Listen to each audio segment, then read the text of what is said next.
Welcome back to Deck Tech for Decks. I'm your host Caleb. Today we're going to be answering the question that I get asked most frequently, which is, believe it or not, how do you make your deck text so interesting, or how can I make my deck text more interesting? And when I thought about it, I never really had anything to say, so it really forced me to kind of think about, okay, what do I think my most interesting deck texts are, and what caused them to be most interesting? So today we're going to be talking about those deck texts. We're going to be talking about the strategies I use to make them look interesting, and how they just really don't look like what EDHRec has to offer, and it's because the strategy is so different than what everybody else is doing.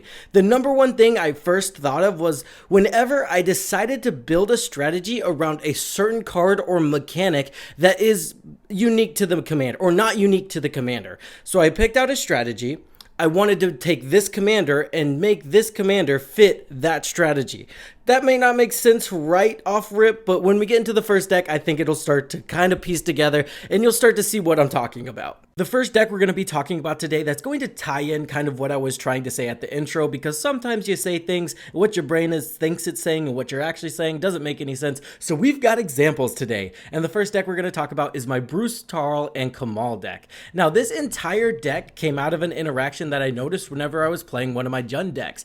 Bloodthirster is going to be the main card in this deck. This is a 6 CMC creature demon that has flying trample, and whenever Bloodthirster deals combat damage to a player untap after this combat phase, there is an additional combat phase. Now, what Bloodthirster does is he grants 3 additional combat phases to essentially himself, because you only untap Bloodthirster. You don't untap your entire board state. This led me to be like, okay, I really want to utilize those extra combat steps, and to do that, we need Vigilance.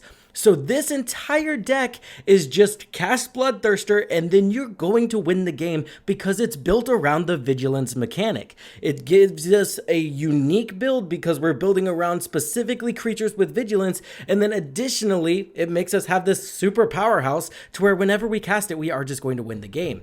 Now, let's talk about why I chose these commanders, because just saying you're going to build a deck around Vigilance and then using any commander doesn't make a lot of sense. You want your commander to lend itself to the strategy you're trying to utilize, and both of our commanders do that here, and that's why I chose them. Kamal says, at the beginning of combat on your turn, creatures you control get +3/+3 and gain trample. Notably, that does stack with all of the additional combats we're going to be gaining. So this guy's going to trigger 4 turns if we have our Bloodthirster, or 4 times each turn if we have our Bloodthirster out, which is absolutely insane. He also allows us to pay 2 and animate our lands, and they're going to become 1/1 elemental creatures with Vigilance, Indestructible, and Haste. So now our lands can get benefit off of the Bloodthirster attack triggers, and Kamal going to make those lands massive.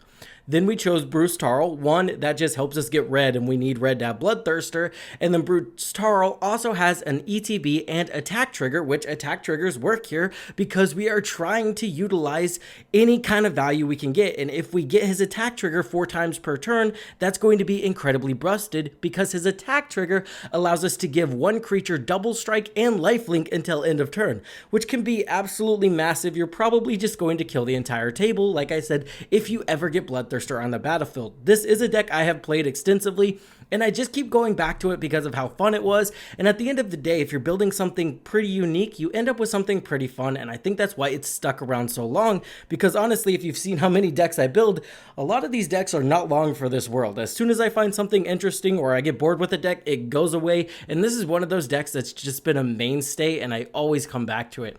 Now, in order to do this, we do want to play creatures that have Vigilance, but pay attention, I'm also including a lot of cards that give all of my creatures Vigilance. EDHRec just flat out gives all of my creatures every single keyword on the battlefield, which also works amazingly with the other commander, Bruce Tarl. So again, we're not ignoring synergy, we're just trying to add in cards that synergize with the commander and also Bloodthirster. So it leans you to be like, oh, EDHRec's okay. But now you're like, oh my gosh, EDHRec's amazing. Even with the lands, right? We animate our lands. Now all of our creatures have Indestructible. EDHRec is absolutely insane in this strategy. We're also on Xanagos and Zupindro. Both of these have combat or at the beginning of combat triggers. Again, Zepindra is going to double every single power of our creatures at the beginning of each combat, and then Xenagos allows us to double the power of one creature every single combat. Both of these are extremely busted and have led me to one-shotting people with Bloodthirster because, again, doubling 6 power, you get 12, and then you get 24, and then you get 48 power. Yeah, somebody's just going to die there, and this is why I just love this deck. Felidar Retreat can give everything Vigilance, and then I'm just on a lot of amazing creatures with Vigilance. I put Avacyn in the deck. She has Flying, Vigilance, Indestructible. I put a Chroma in the deck. She has Flying, First Strike, Vigilance, Trample, and at the beginning of combat until the... Sorry. At the beginning of each combat until the end of each of... Guys, there's a lot of text. Let's get ready for this.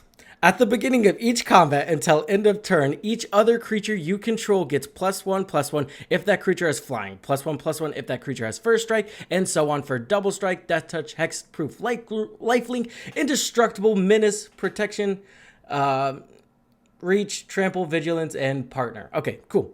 All right. Yeah, and partner. Okay, so again, she just buffs our creatures up. Sorry, my phone is like right here, and the card is like right there. So I'm having to like, yeah. Anyway, I could have just scrolled up. I don't know. We read the cards busted for the strategy. You're getting a combat trigger that's going to buff your entire board state. We spent entirely too long on that card, and I'm not going to cut this out. So enjoy. Let's get on to the next deck we're going to talk about. The next deck we're going to be talking about today is my Nethroi deck. And I did not have high hopes for this deck. I thought it was kind of just going to be jank, and then it ended up being something super strong. And a lot of people are going to be like, oh, how did you not know this was going to be strong? You put a lot of death triggers in a Nethroi deck. But that's not exactly what I did. It just ended up being that way, and it ended up being a super synergistic deck that did exactly what I wanted it to do, and the deck even worked amazingly if I wasn't trying to do exactly what I wanted to do. And those are the kind of decks that just stick around in my collection because, again, they've got an interesting strategy and they work super well. Sometimes you can't hit the nail on the head every single time, and sometimes you do it by complete accident, and this is one of those decks. The deck was built around Pulchronos Reborn, just because I love Pulchronos. It was my very first mythic, and then they reprinted a legendary version of it that was actually pretty playable, so I instantly wanted to give this guy an awesome deck tech, so I did, but then I also wanted to add black.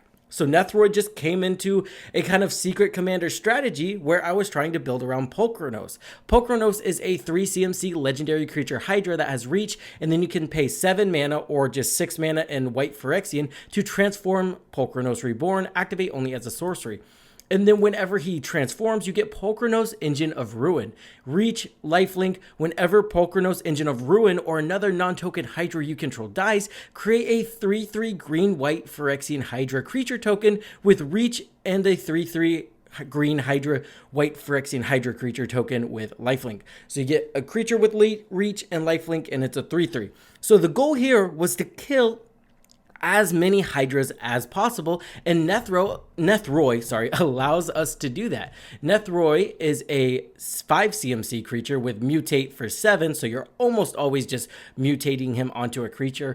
He has death touch, lifelink, and whenever this creature mutates, return any number of target creature cards with total power of 10 from your graveyard to the battlefield. Now this is insane because we're playing a lot of hydras. A lot of hydras have 0 power. And then all of our hydras with 0 power that we reanimate with Nethroi instantly die whenever they enter the battlefield. So now we're getting a ton of these 3/3 hydras that are just going to lend us to having an insane board state, and the goal was to attack out and win the game. Now, what really tied this deck together was the other cards I included in the deck, which was just a lot of death triggers, like your Pitiless Plunderers, your Luminous Broodmoss, and your Sir Conrad. So there's been a lot of games where I honestly don't get Pulchronos out, or if Pulchronos gets out, I flip him and he gets removed, and I still end up winning those games because I'm still reanimating 10 hydras. 10 hydras are dying. They're coming back because Luminous Broodmoth, and then they're dying again, and I just get 20 die triggers there. There's a lot of scenarios where that's going to generate me 20 treasure tokens, that's going to deal over 40 damage to the table, and it can cause me to draw over 20 cards, because we are on those kindred effects that allow us to draw cards whenever a certain creature dies. So not only are we getting ramp off the strategy, we're getting removal off the strategy, and we're getting a solid win con off the strategy as well. Which again, I was just pleasantly surprised by this deck. I was like, oh my gosh, you could never do the thing, and it you're still winning the game, which is something you do want to be mindful of. You always want to think about that guy in the back of your head that's always commenting, yeah, but what if you don't get that one thing off? Is this deck just dead and it's not going to do anything?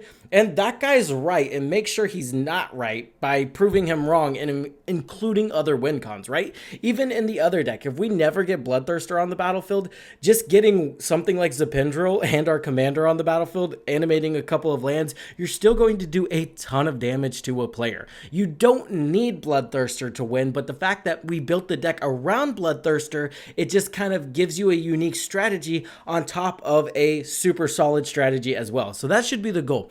The goal shouldn't necessarily be jank. The goal should be jank that works, maybe. I don't know what the answer is here. Anyway, that's what causes some of the most unique builds I've seen. I do have one deck to look at, or one more deck to look at, I should say, and that's going to be my Geralf deck. Now, Geralf's a 3 CMC creature that says whenever you cast a spell during your turn, other than your first spell, you get to create a 2/2 blue and black zombie rogue creature token.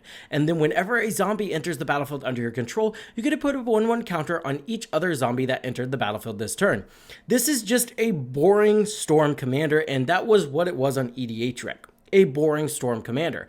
But then I started to realize, okay, you're putting a 1/1 counter on each zombie you control, which is kind of insane whenever you look at a card called Agatha's Soul Cauldron. I think we all know what I'm talking about here, but I'll read it for the listeners. It's a 2 CMC legendary artifact that says you may spend mana as though it were mana of any color to activate abilities of creatures you control. Creatures you control with a 1/1 counter on them have all activated abilities of all creatures exiled with Agatha's Soul Cauldron. Then you can exile target card from a graveyard. When a creature card is exiled this way, put a 1/1 counter on target creature you control. So the idea is to storm off.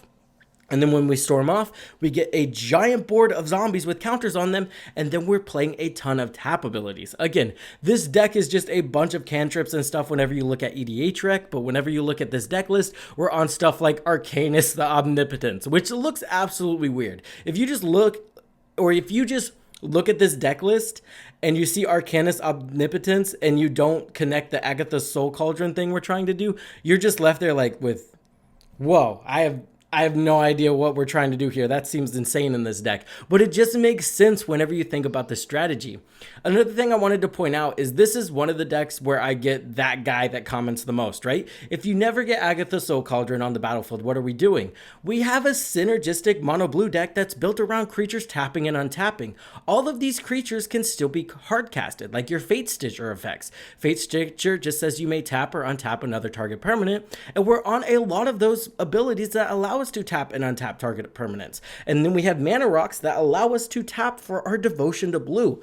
So whenever we're untapping and tapping a ton of these mana rocks that allow us to add a ton of mana to our mana pool, and then we're just hard casting stuff like Arcanus the Omnipotence, which is not something we're trying to hard cast, but we can in a pinch, you do just end up being left with a pretty strong deck. And also we're on Intruder Alarm, which Intruder Alarm in this deck does really just win you the game. You cast a spell, you untap your Fate Stitcher untaps your artifact that allows you to add 10 mana to your mana pool or whatever it is at the time. Then you cast another spell that allows you to do the same thing. You do just kind of storm off, cast your entire library. Then I did include an extra turn spell, so now we just take an extra turn and we attack the entire table with our massive board of massive zombies with 1/1 counters on them. But again, that's just going to show you that you can end up with a very unique deck that can just be way different than what other people are brewing, and it ends up being one of those unique strategies that just stays in your binder and stays in your rotation of decks that you're playing because of how proud of it you are and also how fun it plays. Every game you play with this deck is going to feel like a different game. There's not a ton of tutors for Agatha's Soul Cauldron. We do have some, but you know, like, the fact that it's so unique and the fact that you really had to find those weird cards to put in your deck that just made sense makes you love it that much more. And it makes your opponents love playing against it that much more because you'll get that, oh, wow, that's cool. I didn't even think about that. And then, you know, everybody loves to hear that as a brewer. We can also do stuff like with Phyrexian Altar and Ashnod's Altar because we can sacrifice the tokens too. There's just a lot of weird, unique cards I got to put in this deck that you're not going to see in other decks that I was just like, oh my gosh, that's actually just super insane here. Like Unctus Grain Meta Attack. This guy says whenever another blue creature you control becomes tapped, you get to draw a card and discard a card. So now we're discarding the cards we want to exile to Agatha Soul Cauldron. And when you find a card like that, you're just like, oh my gosh, this works amazingly for this specific strategy and, you know, not a lot else. But you get that dopamine hit whenever you find that card. And those are the decks that I love to brew. And those are the decks that just stick around. So I hope this helped you guys understand how you can kind of just force your decks into being a little more interesting by building off a card in the 99 instead of building off the commander. Additionally, you can look at the first example, and in that card, yes, we're still kind of building off a card in the 99, but additionally, we're also building off the Vigilance mechanic. So building off of individual mechanics or cards of the 99 will just lend you to making a more interesting deck. So again, I hope this helped you guys in your deck building endeavors. I will see you in the next one, but also leave a comment down below if you want more videos like this. Just talking about the decks I built in the past, how they all kind of, you know, are the same or use the same brewing tactic, and how they're still being played today just because of how much I love them. Yeah, I'll see you guys in the next one.